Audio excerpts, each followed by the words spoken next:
ఈ నెల 19వ తేదీన నాగోలు పోలీస్ స్టేషన్ లిమిట్స్లో బేరంగుల మల్లికార్జున్ అనే వ్యక్తిని మర్డర్ చేయడం జరిగింది. ఆ రోజు ఒక వ్యక్తి వచ్చి అతన్ని బైక్ మీద తీసుకెళ్ళి వెళ్ళినాడు. తర్వాత మధ్యాహ్నం తర్వాత నా కొడుకు హత్య చేయబడ్డాడు అని చెప్పి నాకు తెలిసిందని చెప్పి రుద్రాది తల్లి లలిత ఫిర్యాదు మేరకు నాగోల్ పోలీస్ స్టేషన్లో అండర్ సెక్షన్ 302లో కేసు రిజిస్టర్ చేయడం జరిగింది. దానిలో ఇన్వెస్టిగేషన్లో భాగంగా దాన్ని ఈరోజు ట్రేస్ చేయడం జరిగింది. అందులో ఉన్న ఎవరైతే నేరస్తులు ఉన్నారో 3 నేరస్తులు కూడా ఈరోజు ఉదయం అరెస్ట్ చేయడం జరిగింది. వాళ్ళు కొప్పుల అర్జున్ యాదవ్,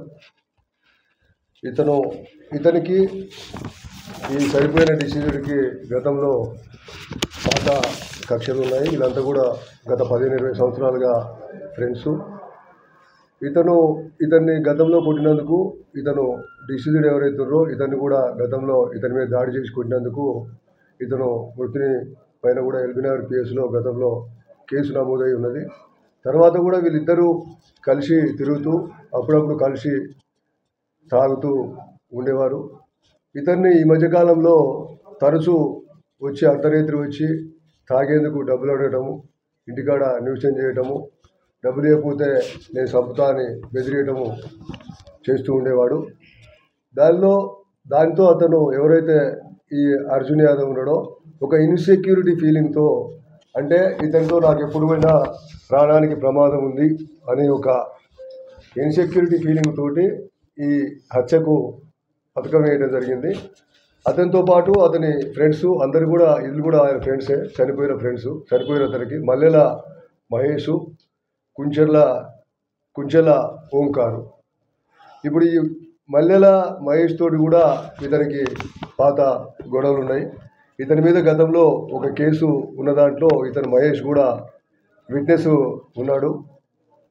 అందుకే అతను విట్నెస్ ఉన్నాడు అనేది కూడా ఇతని మనసులో ఆ ఎనిమిటీని పెంచుకున్నాడు ఎవరైతే డిసీజ్ ఉన్నాడో. దాంతో ఇతను కూడా గతంలో బెదిరించడం జరిగింది. ఇతను కూడా బెదిరించడం వల్ల ఇతను కూడా ఒక రకమైన అభద్రతా భావంలో ఇతనితో ఎప్పుడు కూడా నాకు ప్రాణానికి ప్రమాదం ఉంది. ముఖ్యంగా ఇతను అప్పుడప్పుడు చనిపోయిన అతను కూడా ఆ చాకుని క్యారీ చేసేవాడని చెప్పి తెలిసింది. దాంతో వీళ్ళు ఫ్రెండ్స్ అయినప్పటికీ అతనంటే ఒక భయంతో ఉండేవారు. ఆ రకంగా అతను కూడా దీంట్లో జాయిన్ కావడం జరిగింది. ఇంకొకతను కుంచెల ఓంకారు, ఇతనితో కూడా ఇతనికి డిసీజుడికి పాత కక్షలు ఉన్నాయి. ఇతని మీద కూడా దాడి చేయడం వల్ల ఎవరైతే డిసీజుడి మీద కూడా ఇతను కేసు పెట్టడం జరిగింది. గతంలో కూడా ఇతన్ని స్టాబింగ్ చేసిండు ఎవరి ఓంకార్ని డిసీజుడు. దాంతో వల్ల ఇతనికి కూడా ఒక రకమైన అంటే ప్రాణభయము అతనితో ఉన్నది ఎప్పటికైనా మాకని చెప్పి వీళ్ళు ముగ్గురులో ఒక రకమైన అందరూ ఫ్రెండ్స్ అయినప్పటికీ ఒక ముగ్గురులో ఒక అభద్రతాభావం ఏర్పడి ఇతన్ని ఏదైతే 18వ తారీఖు నైటు ఇతను అర్జున్ యాదవ్ని ఇంటికి పోయి నాకు తాగడానికి డబ్బులు కావాలి అని చెప్పి బెదిరియటం జరిగింది.